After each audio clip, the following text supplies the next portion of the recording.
This episode of Eyes Up Guardian brought to you by patreon.com/0and09. If you dig this show, if you want it to get its own separate public RSS feed, head over to patreon.com/0and09. Get us up to that first tier, and we will make that happen. Otherwise, you can go ahead and grab the private link there, throw it into your favorite podcast feed, and get the audio version of the phone. Of the phone? Of the show.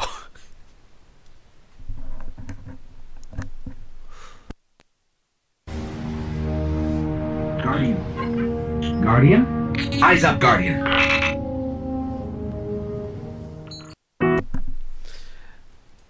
Oh, new songs, new things I'm not paying attention to. Terrible transitions. Oh, and we're late. We're really, really late. This is supposed to be done Thursday, and now here it is the next Monday? Oh, sorry. So, yeah, we're late. I apologize. But had to get through the bulk of the game before I felt confident about talking about really the rest of it. And so I did just that. Went ahead and tore into Destiny 2. Got through the entirety of the story campaign and all of the milestones sans the raid itself. So Titan's up to 271. Just started work on my Hunter and feeling pretty good. There's only a little bit of odds and ends as far as miscellaneous quests on each of the planets, but feeling pretty good. So, where are we at 2 weeks into Destiny being live? Well, we are seeing the clan system is now live, and clans can go ahead and contribute points by doing activities up to 5,000 points a week per member. So it is imperative that clans go ahead and recruit new members to unlock new rewards. These rewards will be, again, what we've covered in the past as far as like increased glimmer, increased legendary exotic item drops, which there should really be no help for that necessary because exotics are dropping like candy, at least thus far. The achievement for getting 15 exotic items, again, we're 2 weeks into the game being out, and everybody that has Destiny 2 on my friends list has that achievement already. I don't, but getting close. So exotics are dropping a lot easier.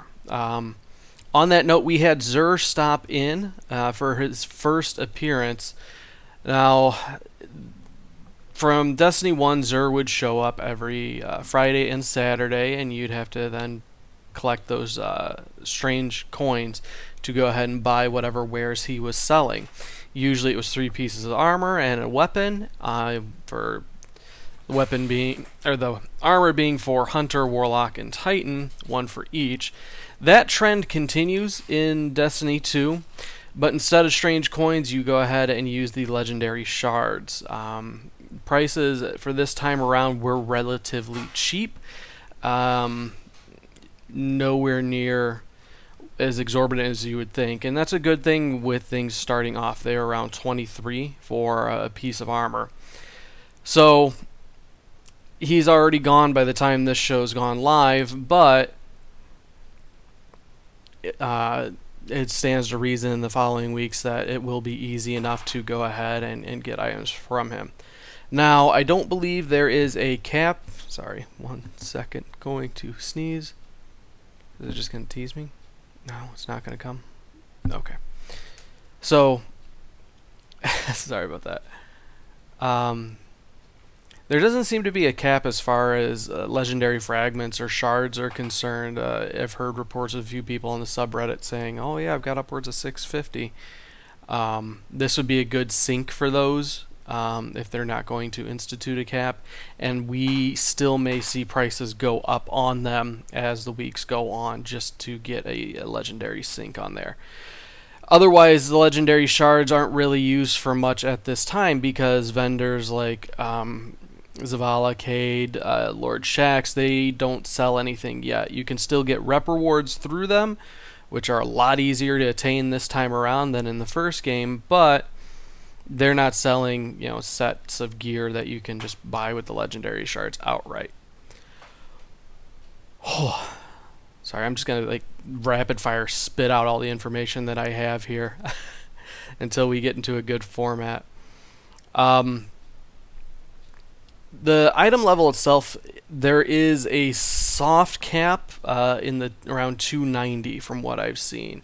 Again, I got my Titan to 271, and that was purely through doing the world events, strikes, and the Nightfall. There seems to be a cap of 265 as far as item level is concerned from vendors. So as you are going out and getting the coins and environmental items on each planet to then go ahead and turn in, or if you're getting like the Vanguard tokens or Crucible tokens to turn in, I'm at least a dozen or so ranks in with each of the factions, and it's showing at a 265. So that seems to be where the kind of soft cap is, and that's not terrible, because without heroic strikes to be able to get into the current raid, Leviathan, they want you at around 260. So 265 gives you a healthy start, and again, once you hit level 20, it's very easy to do that. Just keep playing, keep doing events, and eventually the gear will start dropping and your item level will go up. It wasn't difficult to do.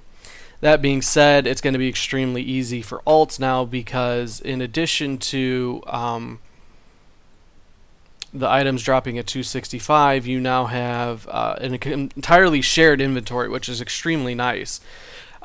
So things like those rep reward coins and environmental items, you don't have to go into an inventory manager, log out of one character, log into another, dump it all into your vault, and then log into the first character and grab it all.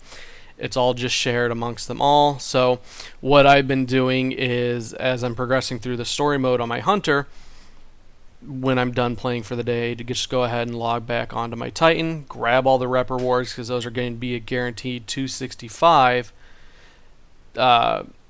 disenchant or destroy the ones that I'm not going to use for legendary shards, and then have at least one of each item ready for my hunter when she hits 20.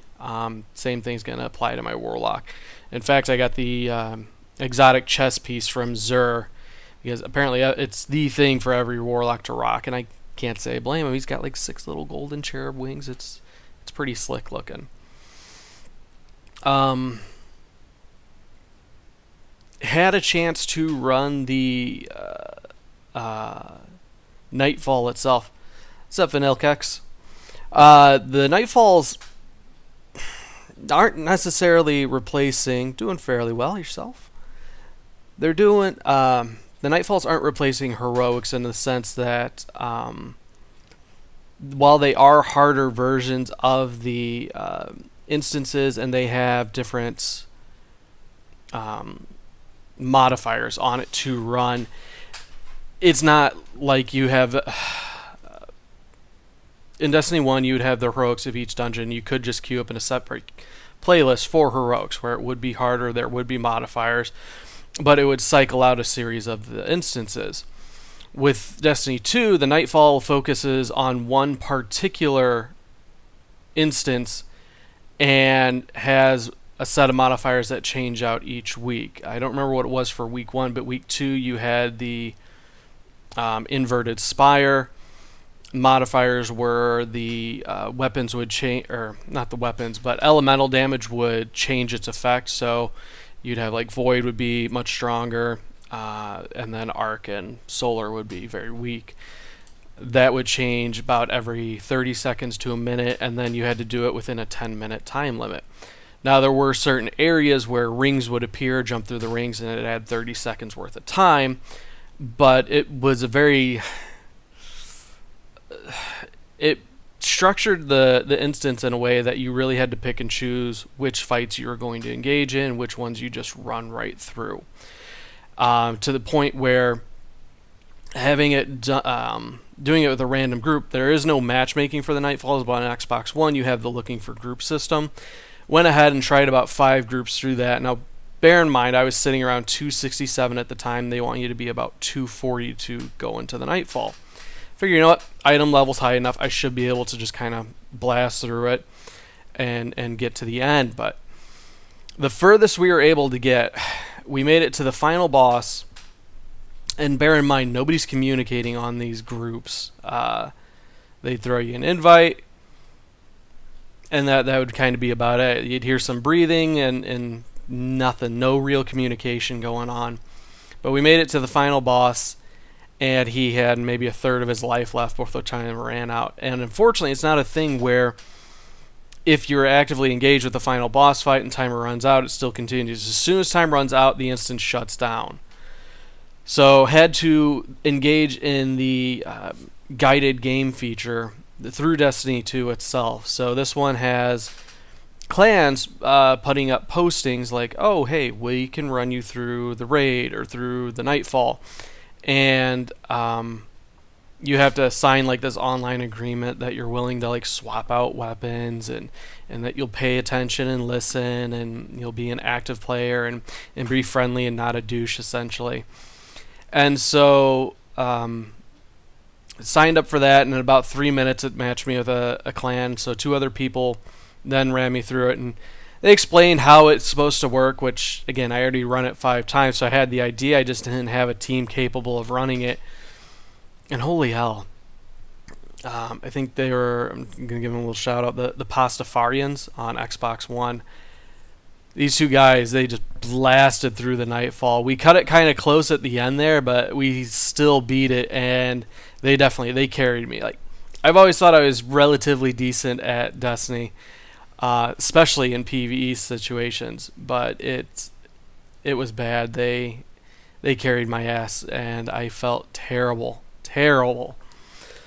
But made a couple new friends. We delved a little bit into the Leviathan raid, getting some bonus chests. But it's that community that I see, at least on the subreddits, and now through this guided games, that I can really see bringing people together. Because while Horror of Casitas is still recruiting, we don't have any active members aside from myself in the clan. So while I would like to play with my established friends, no one's gotten the game yet. So guided games will allow me to then build up those connections, and other folks as well. If you're more of a solo player but you want to do the end game content, go for guided games. I can't recommend it enough. I had a tremendous experience, well, the first and only time I ran it. So I'll probably try running the raid. I don't know that guided games is implemented for that yet, and the heroic mode for it definitely isn't at this time. But I'm looking forward to trying that. Which was funny, though, was the day after the raid came out, again, going through Xboxes, looking for group system, literally the day after the raid came out. They want you at a 260 minimum to get into the raid.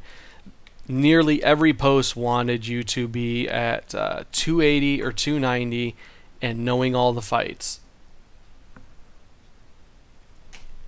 Like, to get past that cap of 265 and higher, you're relying on luck rolls. You have to, run things intensely, and those people that are running that things intensely already have a group of friends or a clan that they're running with. They're not going to be pulling up some rando post and then just magically coming together with 5 other people on a similar tier to run it. No, they're already set. So seeing that was ridiculous and more than a little infuriating. So I don't know. The Xbox looking for group systems has been hit and miss for me in the past. I've had a couple times where it really worked out, but for the most part, it's not good. No bueno. It's nicht gut. So at least, I don't know, because endgame content is where I'm stuck at now, unless I want to run on my ults, which I am doing. But it's a bit disappointing that I did hit Destiny 2 a lot harder than I do. No, I shouldn't even say that, because if I get a new game and I'm into it, I devour it. And it was disappointing to have blown through all of the content sans the raid a week and a half in. I compare it to, because I'm still playing WoW and going through essentially everything Legion has to offer, And there's just so much content jam-packed into Legion that it makes Destiny 2 look terrible by comparison. The point where I can play days and if not weeks in WoW and still not have gone through everything, and now in Destiny 2, a week and a half in, working 2 jobs, I've burned through everything except for the raid. It's all on repeat now, and there's not much for me to do on my main character, and it sucks. It sucks. I know there's a lot of secrets and bonus and side quests to go on, but the bulk of the game's over, and that's disappointing and sad. I'm gonna keep playing it because the end game grind is, where it's at. I want to make that light level go up, but now there's this obligation and burden placed on the player as far as how to go about that. And they are rolling out things. Again, we're only 2 weeks in, but they're rolling out things slowly and getting them implemented. We just had our first real patch come in today, so I'm itching to get in and see what I can turn up and uncover. But we're limited here. We're limited. So yeah. So Leviathan Raid came out. As far as lore, essentially what happened, from my understanding, is that the Cabal Emperor has now come into orbit and play, and it's up to us to go raid his palace and kind of... I don't know if we're trying to kill him to stop him, or if Gaul was a loyal and faithful servant of his, or if he just kind of went off the farm and the Cabal Emperor's like, well, prove yourself to me and I'll give you rewards and riches. But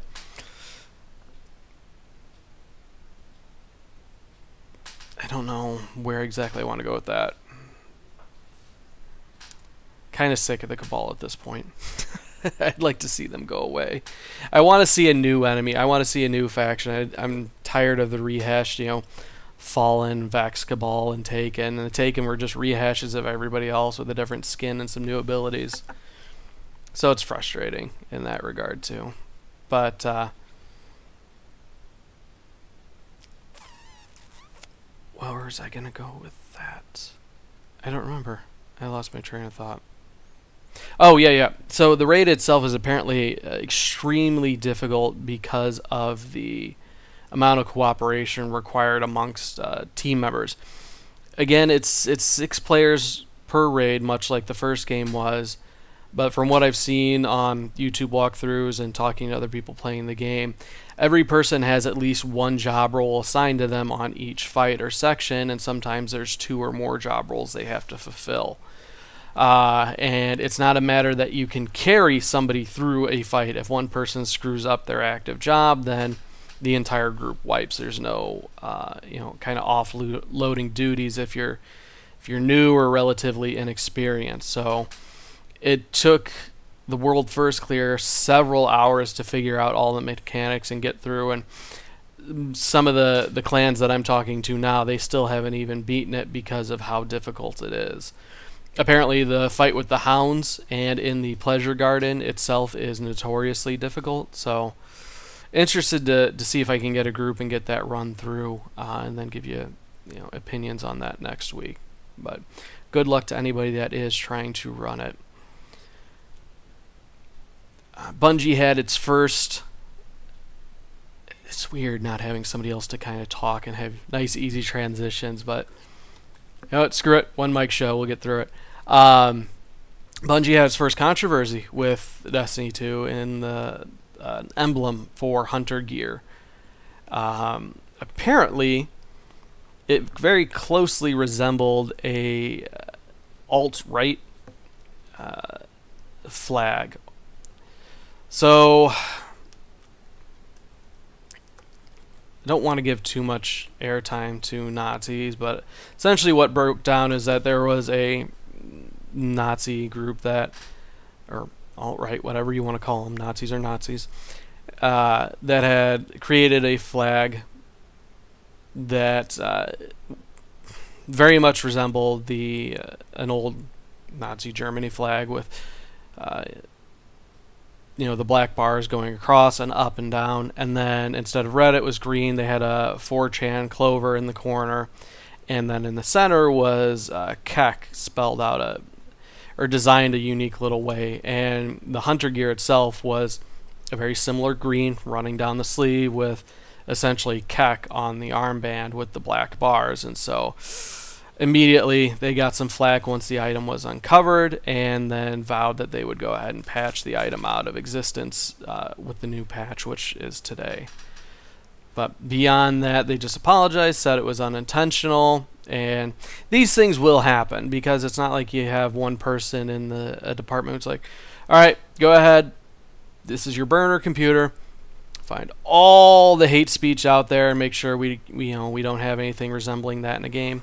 Sometimes you get little coincidences and they're a little unfortunate, but you do just like Bungie here. You apologize, you say it was never intentional, you go ahead and just remove it. So I've not seen a lot of ire from the community, no real lashback on it. It's like, oh yeah, we see this, we understand it, and it is what it is. So I guess we'll trying to move on to PvP then. So PvP, part of the before I get into that and then forget about this other thing. Again, I'm sorry, I'm bouncing around a lot here. I need to figure out a good structure for the show, but we're going to figure that out together. We'll figure it out together. One problem I had with Destiny was that achievements weren't unlocking. Notably the one for the Titan, where you unlock the 3 subclasses, you get a new achievement for, I think it's 60 gamer score. When I had completed, I'm like, oh, it didn't pop. Do I need to go ahead and unlock every ability in the subclasses? When I had did that, still didn't pop. I'm like, okay, well, let's go to Google and figure out what's going on here. Apparently this is a known issue. It was a known issue in the first Destiny. What you got to do if you encounter it is, when you're logged into the game, go ahead and log out at the main menu screen. You'll change your profile, or it's when you hit start, you switch your profile essentially while in the game. Once you switch back to your profile and log in, it will then go ahead and double check your characters and all that, and then the achievements will be unlocked. So that's what worked for me. But yeah, PvP, kind of like the PvE content. It's great when you're going through it and everything's new and fresh, but as of now, the modes themselves are kind of lacking. The maps are good, they're interesting, there's a lot of variety to them, but essentially it all breaks down to one of 3 game types. You have killed confirmed, capture the point, and then just straight up team deathmatch.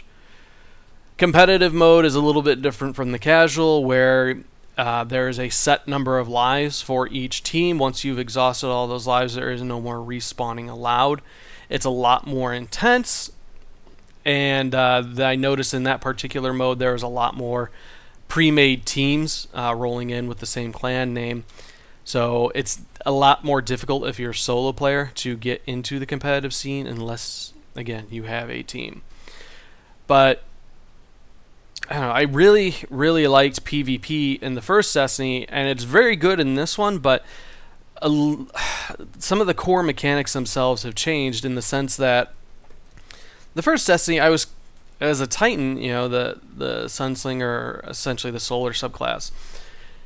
As soon as you pop that ultimate, you're unstoppable. Even beforehand, I ran around with Hakan's Hatchet, which is an auto rifle, and was for the most part untouchable. As long as I kept my head on a swivel, kept moving, it was easy enough for me to line up headshots and take him down. Now with the new game itself, you have to stick together. There's no more 6-on-6, it's all 4-on-4. They're very tight, controlled spaces, and it's very easy, if you do get separated from your group, to run into a couple of other players on the other team, where it's not the case that they're alone. It's usually groups of 2. So solo players, or players that typically would enjoy flanking, you're going to have a bad time. Communication is absolutely key for victory. And even in solo, one-on-one engagements, I almost want to say that's better to favor the energy type weapons, because you have to melt the Guardian's shield first before you can get at their health bar. And so an energy weapon that'll do that and then continue to do damage normally after the shield's gone, it's better than the kinetic weapon, which has a harder time breaking the shield itself. So there's a little bit more nuance. I think I'm going to tinker around with that idea and see if I can find... Well, so I'm using Origin Story as my kinetic weapon, which is an auto rifle, and then I have Hard Light, which is my other, is my elemental auto rifle. And the nice thing about Hard Light is that you can change the elemental type of the weapon. So if there are modifiers in place that, this class does more damage, I can easily swap my subclass and then change Cold Light over to that. So I'll get the bonus damage for the elemental, devour the shields, and then eat them up. But I don't know what the deal is. If it feels like it controls the same, but I'm having a much harder time, lining up the headshots. I don't know if the weapons themselves jump more or what the deal is, but PvP, it's going to take, there's a learning curve. If you come straight out of Destiny 1 like I did, playing a week until the new game's release, it's not a one-to-one transition. There are some growing pains, but first and foremost, go ahead and stick with your teammates. Don't wander off by yourself. But I think that's really going to cover the bulk of what I wanted to get into here.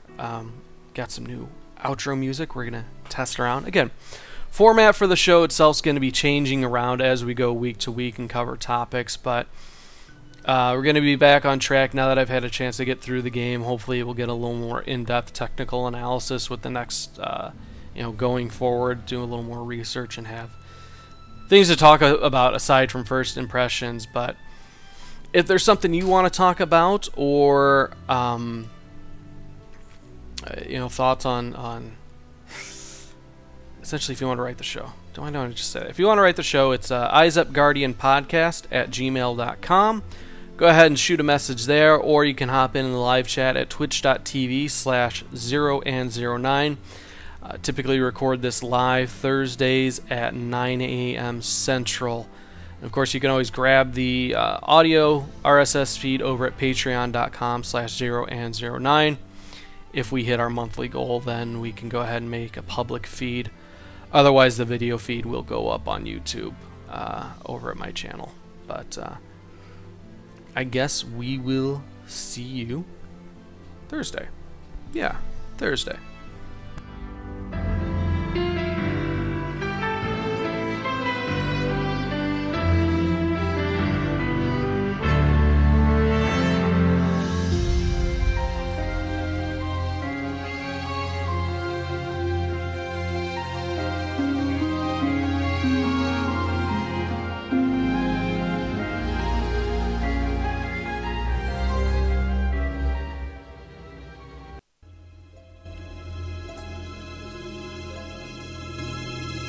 This show is part of the HFC Gaming Network.